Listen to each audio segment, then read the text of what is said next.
If you want to enable show content in your location on X, formerly Twitter, this quick tutorial will walk you through it step by step.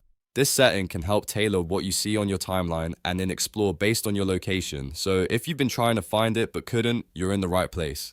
If this video helps, please hit the like button and subscribe for more quick social media tutorials just like this.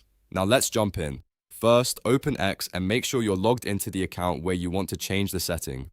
On the left side of the screen, look for the More option in the navigation bar. Click More to open the full menu. From the menu, click Settings and Privacy. This is where X keeps all of your account, safety, and privacy controls. Once you're inside, select Privacy and Safety. This section includes the settings related to what information X can use and how your experience is personalized. Next, click Location Information. This is the area where X manages location-based preferences. After that, choose Explore Settings. This is the part that controls what appears in your Explore tab and how content is adjusted by location.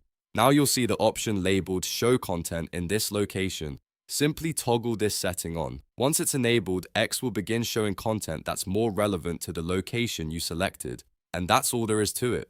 You've now enabled show content in your location on X. If this tutorial helped, make sure to like the video, subscribe to the channel, and turn on notifications so you don't miss the next quick guide. Thanks for watching, and I'll see you in the next one.